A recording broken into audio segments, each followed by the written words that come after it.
അസ്സലാമു അലൈക്കും ഫ്രണ്ട്സ്. എന്തൊക്കെ എല്ലാവരും വിശേഷങ്ങളും? എല്ലാവർക്കും സുഖമല്ലേ? എല്ലാവർക്കും സുഖമാവട്ടെ. അതിന് വേണ്ടി നമുക്ക് പ്രാർത്ഥിക്കാം. ഇന്നിവിടെ നമ്മൾ കോഴിക്കോട് ബീച്ചിൽ പോകണ്ട. ഞാൻ കോഴിക്കോട് ബീച്ചിൽ ഇതുവരെ പോയിട്ടില്ല. ഫസ്റ്റ് ടൈമാണ് പോണത്. പിന്നെ എന്താ ബീച്ച് എന്ന് പറയുമ്പോൾ പിന്നെ നമ്മളെ തൊട്ടടുത്ത് തന്നെ നമ്മളെ ബാക്കിൽ നിന്ന് കാണാൻ മാത്രം ഒരു കുറച്ച് ദൂരമേ ഉള്ളൂ നമ്മളെ വീട്ടിൽ നിന്ന്, എൻ്റെ വീട്ടിൽ നിന്നൊക്കെ ബീച്ചിലേക്ക് കേട്ടോ. അപ്പോൾ നമ്മളെ വീടിൻ്റെ ബാക്കിലായിട്ട് തന്നെയാണ് ബീച്ച്. അറിയുണ്ടാവും, കുട്ടായി അഴിമുഖം ബീച്ച് നമ്മളെ അടുത്ത് തന്നെയാണ്. അപ്പോൾ അതുകൊണ്ടാണ്. പിന്നെ അതുമല്ല, പിന്നെ കോഴിക്കോടൊക്കെ നമ്മൾ അങ്ങനെ കോഴിക്കോട്ടേക്ക് നമ്മൾ കൂടുതലും അങ്ങനെ പോവാറില്ല. അപ്പോൾ അതുകൊണ്ടൊക്കെ ആവും ഈ കോഴിക്കോട് ബീച്ച് കാണാൻ ഇതുവരെ പറ്റാതിരുന്നത്. പക്ഷെ നല്ല ആഗ്രഹം ഉണ്ടായിരുന്നു കേട്ടോ കോഴിക്കോട് ബീച്ചൊക്കെ കാണണമെന്ന്. ഇങ്ങനെ എല്ലാവരും ഇങ്ങനെ പോയിട്ടൊക്കെ ഫോട്ടോ ഇങ്ങനെ സ്റ്റാറ്റസൊക്കെ ഇങ്ങനെ കാണുമ്പോഴൊക്കെ കോഴിക്കോട് ബീച്ചിൽ പോകണം, ഇങ്ങനെ നല്ലൊരാഗ്രഹം ഉണ്ടായിരുന്നു. അങ്ങനെ പ്രതീക്ഷിക്കാതെ ഒരു പോക്ക് നമ്മൾ പോയതാണ്. അതുപോലെ നമ്മളൊരു ഫ്രണ്ട് ഇതുപോലെ കോഴിക്കോട്ടേക്ക് പോകുന്നുണ്ട്, നിങ്ങൾ വരണവന് നമ്മൾ അവിടെ സുഖമില്ലാതെ ഇങ്ങനെ വീട്ടിലിങ്ങനെ ബോറടിച്ച് ഇങ്ങനെ ഇരിക്കല്ലേ, അപ്പം എന്നാൽ ഇരിക്കാനായിട്ട് അങ്ങനെ പോവാതെ വിചാരിച്ചിട്ട് അങ്ങനെ പോയതാണ്. പോയി അവിടെ എത്തിയപ്പോൾ നല്ല ഇഷ്ടമായി എനിക്ക് കേട്ടോ.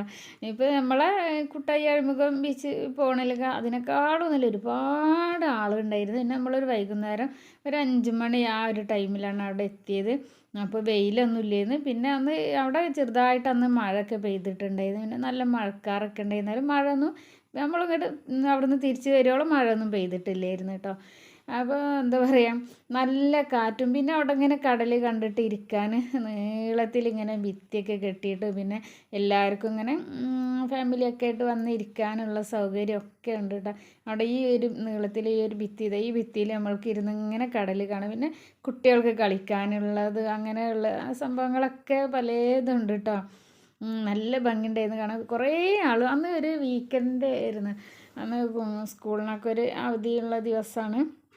അന്ന് ഒരുപാട് ഫാമിലി വന്നിട്ടുണ്ടായിരുന്നു. എനിക്ക് തോന്നി കോഴിക്കോട്ട് തന്നെയാണോയെന്ന് അറിയില്ല. കാരണം കോഴിക്കോട്ടുകാരൊക്കെ നല്ല ഒരു എൻജോയ്മെൻറ്റ് ഒരു ടീമാണല്ലോ അല്ലേ, എല്ലാവരൊക്കെ നല്ലതാണല്ലോ. പിന്നെ അപ്പോൾ ഞാൻ ഇക്കാനോട് പറഞ്ഞു ഇത് കോഴിക്കോട്ടുകാർ മാത്രമാണെന്ന് പറഞ്ഞപ്പോൾ ഇക്കാരനല്ല, ഇത് വേറെ ഒരുപാട് സ്ഥലത്തു നിന്ന് ഇപ്പോൾ നമ്മളൊക്കെ വന്ന പോലെ സ്കൂളില്ലാത്തൊക്കെ ദിവസമല്ലേ, അപ്പോൾ അങ്ങനെ കുട്ടികളൊക്കെ ആയിട്ട് എല്ലാവരും വന്നതാവും ബീച്ചിലേക്ക് എന്ന് പറഞ്ഞു. അപ്പോൾ നല്ല പിന്നെ എന്താ നമ്മൾക്ക് വേണമെങ്കിൽ ഐസ്ക്രീം അങ്ങനെയൊക്കെ, പിന്നെ പൊരി അങ്ങനെയുള്ളതൊക്കെ അവിടെ ഇങ്ങനെ വിറ്റിട്ട് അവിടെ അങ്ങനെ ഓരോരുത്തരുണ്ടായിരുന്നു. പിന്നെ കുട്ടികൾക്ക് കളിക്കാനുള്ള കുറേ സംഭവങ്ങളുണ്ടായിരുന്നു. കുട്ടികളൊക്കെ അതിൻ്റെ അടുത്ത് ഇങ്ങനെ നിൽക്കുന്നുണ്ടായിരുന്നു.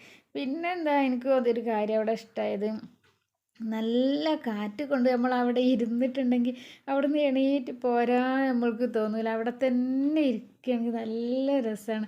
ആ കാറ്റും കൊണ്ട് ആ കടയിൽ തിരമാലകൾ ഇങ്ങനെ നോക്കി ഇരിക്കാൻ നല്ല രസമായിരുന്നു കേട്ടോ. അപ്പോൾ നല്ല ഒരുപാട് എന്താ പറയുക, കാലത്തെ ഒരു ആഗ്രഹം അങ്ങോട്ട് സാധിച്ച് ബീച്ച് കാണണം എന്നുള്ള. ഇപ്പോൾ അങ്ങനെ മോന് ബാംഗ്ലൂരൊക്കെ പോയതുകൊണ്ടാണ് ഇപ്പോൾ നമ്മൾക്ക് എങ്ങോട്ടും പോകാൻ പറ്റാത്തത്. എൻ്റെ ഇക്ക വന്നാൽ നമ്മൾ എല്ലായിടത്തും പോവാറുണ്ട്. പക്ഷെ കോഴിക്കോട്ടേക്ക് ഇതുവരെ പോയിട്ടില്ല കേട്ടോ. നമ്മളിങ്ങനെ ഊട്ടി അങ്ങനെയുള്ള സ്ഥലങ്ങൾ അവിടെയൊക്കെ അങ്ങനെയൊക്കെ പോവാറുണ്ട്. കോഴിക്കോട് പിന്നെ നമ്മളെ അടുത്താണ്, എന്നാലും പക്ഷെ അങ്ങോട്ട് എത്തിപ്പെട്ടിട്ടില്ലായിരുന്നു. കോഴിക്കോട്ടേക്ക് തീരെ പോയിട്ടില്ല. ഇപ്പോൾ ഞങ്ങൾ ഇക്കാനായിട്ട് 2 പ്രാവശ്യം ഡോക്ടറെ അടുത്ത് നമ്മളവിടെ കോഴിക്കോട് കോംട്രസ്റ്റിൽ പോയിരുന്നു. പക്ഷേ എന്നിട്ട് നമ്മൾക്ക് അവിടെ ബീച്ചിൽ പോകാൻ കഴിഞ്ഞിട്ടില്ലായിരുന്നു അന്നൊന്നും. അങ്ങനെ ഹോസ്പിറ്റലിലേക്ക് ഹോസ്പിറ്റലിൽ തന്നെ നമ്മൾക്ക് രാവിലെ പോയി പിന്നെ വൈകുന്നേരമാവും തിരിച്ച് വരിക. പക്ഷേ ബീച്ചിലേക്ക് അന്ന് നമുക്ക് ഹോസ്പിറ്റലിൽ നിന്ന് ഒഴിവായിട്ട് ബീച്ചിലേക്ക് പോകാനും നേരം കിട്ടിയിട്ടില്ലായിരുന്നു കേട്ടോ. ഇപ്പോൾ അതാ എന്താ പറയുക, ഞാനിതിൽ വോയിസ് കൊടുത്തിട്ട് അങ്ങനെ വീഡിയോ ഒക്കെ എടുത്തതായിരുന്നു. പക്ഷേ ആ വോയിസ് പിന്നെ ഞാൻ കേട്ട് നോക്കിയപ്പോൾ അതിൽ അവിടെ പുറത്തുള്ള ഓരോ മ്യൂസിക്കും പാട്ടും എന്തൊക്കെയോ സംഭവങ്ങളൊക്കെ കേൾക്കുന്നുണ്ട്. അപ്പോൾ ഞാൻ ആ വോയിസ് കട്ടാക്കിയതാണ്. അപ്പോൾ എന്താ നമുക്ക് കോപ്പിറൈറ്റ് കിട്ടും, അത് കാരണം ഞാനത് ഒഴിവാക്കിയതാണ്. പിന്നെ കുട്ടികൾക്ക് കളിക്കാൻ അവിടെ കുറേ ഉണ്ട് എന്ന് പറഞ്ഞു കഴിഞ്ഞാൽ റൈഡ്സ് ഒന്നും അല്ല കേട്ടോ. ഈ കുട്ടികളെ ഇങ്ങനെ ചെറിയ കളിപ്പാട്ടങ്ങളുണ്ടല്ലോ, ഇങ്ങനെ പമ്പരം പോലെ കുഞ്ഞ് JCB അങ്ങനെ ചെറിയ കുഞ്ഞു മക്കൾക്ക് കളിക്കാനുള്ള സംഭവങ്ങൾ അങ്ങനെ കുറേ ഉണ്ട്. അതിൻ്റെ അടുത്തത് കണ്ടില്ലേ, കുറേ കുഞ്ഞു മക്കളിങ്ങനെ വന്ന് നിൽക്കുന്നുണ്ടായിരുന്നു. പിന്നെ കുറേ പേര് കടലിൽ ഇറങ്ങിയിട്ട് അങ്ങനെ വെള്ളത്തിലൊക്കെ കളിക്കുന്നുണ്ടായിരുന്നു കേട്ടോ. നമ്മൾ കടലിലേക്ക് അങ്ങോട്ട് വെള്ളത്തിലേക്ക് ഇറങ്ങിയിട്ടില്ല. നമ്മളിവിടെ ഇങ്ങനെ നിന്നിട്ട് അവിടെ എല്ലായിടത്തും ഒന്ന് പോയി കണ്ട് പിന്നെന്താ അങ്ങനെ പിന്നെ അവിടെ ഇനി ചായ കുടിക്കാൻ വേണ്ടി നമ്മളവിടെ പോയിട്ടോ. അപ്പോൾ ചായ കുടിക്കാൻ പോയപ്പം അവിടെ ഒറ്റ ഇങ്ങനെ ഒരുപാട് ഇങ്ങനെ എന്താ പറയുക ചെറിയ ചെറിയ തട്ടുകട പോലുള്ള ചെറിയത് സംഭവങ്ങൾ അവിടെ കുറേ ഉണ്ട്. അന്ന് മൊത്തം ക്ലോസ് ചെയ്തിട്ടുണ്ടായിരുന്നു. അപ്പോൾ എന്താണെന്ന് അന്വേഷിച്ചപ്പോൾ പറഞ്ഞു അവിടുത്തെ ഒരാൾ അവിടെ ചായ ഉണ്ടാക്കുന്നത് എങ്ങനെയെന്ന് അറിയില്ല, അവിടുത്തെ ഒരാൾ മരണപ്പെട്ടിട്ടുണ്ട്, അത് കാരണം ഇന്ന് അവിടെ ആരും തുറന്നിട്ടില്ല എന്ന് പറഞ്ഞു. പിന്നെ നമ്മൾ അവിടുന്ന് ഒരു ഐസ് വാങ്ങി കഴിക്കുകയാണ് ചെയ്തത്. പിന്നെ ഇവിടെ തന്നെ ഈ ഒരു ഭാഗത്ത് ഈ ഐ ലവ് കോഴിക്കോട് എന്ന് എഴുതിയിട്ടുള്ള ആ ഒരു ഭാഗത്ത് നിന്ന് ആൾ ഒഴിയണില്ല കേട്ടോ. അപ്പോൾ എന്താ ഓരോരുത്തർ വരുന്നവർ അവിടെ നിന്ന് ഫോട്ടോ എടുക്കുകയാണ്. അപ്പോൾ നമ്മളൊന്ന് ഫോട്ടോ എടുക്കാനും ഒക്കെ നോക്കിയപ്പോൾ അവിടെ അപ്പോഴത്തേന് ആൾ, പിന്നെ നമ്മൾ ഫോട്ടോ ഒക്കെ എടുത്ത് പിന്നെ വീഡിയോ എടുക്കാൻ നിന്നപ്പോഴത്തേന് അവിടെ ആളൊക്കെ ആയിട്ടാണ്. അപ്പോൾ ഈ ഒരു ഭാഗമാണ് ഞാൻ പറഞ്ഞില്ലേ ചായൻ്റെ ഒക്കെ ചെറിയ ഇങ്ങനെ ഇതുള്ളത് എന്താ പറയുക ചെറിയ തട്ടുകട പോലെയുള്ള. അപ്പോൾ ഇത് മൊത്തം അടവാണ്. പിന്നെ നമ്മൾ അങ്ങോട്ട് റോഡിൻ്റെ ആ ഒരു ഭാഗത്തേക്ക് കയറിയിട്ട് അവിടുന്ന് ഒരു ഒരു ഐസ് വാങ്ങി കഴിക്കുകയാണ് ചെയ്തത്. അപ്പോൾ നമ്മളെ കോഴിക്കോട് ബീച്ചിൽ പോവാത്തവരൊക്കെ ഉണ്ടെങ്കിൽ എല്ലാവരും ഒന്ന് പോയി നോക്കണം കേട്ടോ. ഞാൻ ഫസ്റ്റ് ടൈമാണ് പോകണത്, എനിക്ക് നല്ല ഇഷ്ടമായി, ഇനിയും പോകണമെന്നുണ്ട്. ഇൻഷാ അല്ലാഹ് മോനൊക്കെ വരികയാണെങ്കിലൊക്കെ ഒന്നുകൂടിയൊക്കെ പോകണം.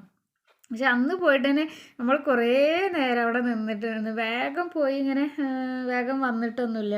കുറച്ച് നേരമൊക്കെ അവിടെ നിന്ന് എല്ലതും കണ്ട് കുറേ അവിടെ ഇരുന്ന് കാറ്റൊക്കെ കൊണ്ട് അപ്പോൾ അതിന് ശേഷമാണ് വന്നത്. പക്ഷേ കടൽ കാണാൻ അത്ര ഒരു ഇഷ്ടമൊന്നും, കാരണം ഞാൻ പറഞ്ഞില്ലേ നമ്മളെ അടുത്ത് തന്നെ വീടിൻ്റെ അടുത്ത് തന്നെ കടലാണ് എന്ന്. അപ്പോൾ കടൽ പക്ഷേ ഈ കോഴിക്കോട് ബീച്ച് അങ്ങനെ പറയുമ്പോൾ വലിയൊരു സംഭവമായിട്ടാണ് തോന്നിയിരുന്നത്. അപ്പോൾ എന്തായാലും നമ്മളെ അഴിമുഖം ബീച്ച് പോലെയൊക്കെ തന്നെ, പക്ഷെ അതിനേക്കാളും ഒരുപാട് ആളുകളൊക്കെ ഈ ഒരു ഭാഗത്തേക്ക് വരുന്നുണ്ട് കേട്ടോ. കോഴിക്കോട് ബീച്ചിലേക്ക് ഒരുപാട് ആളുണ്ടായിരുന്നു അവിടെയൊക്കെ. പിന്നെ നമ്മൾ പ്രതീക്ഷിക്കാത്തൊരു പോക്കാണ് പോയത്. കോഴിക്കോടൊക്കെ നമ്മൾ ഒരുപാട് ഫ്രണ്ട്സുകളുണ്ട്, അപ്പോൾ ആരെയും കാണാൻ പറ്റിയിട്ടില്ല. അപ്പോൾ ഇൻഷാ അല്ലാഹ് അടുത്ത നല്ലൊരു വീഡിയോ ആയിട്ട് വരാം. ഇവർക്ക് എല്ലാവർക്കും അസ്സലാമു അലൈക്കും. Thanks for watching. ബൈ.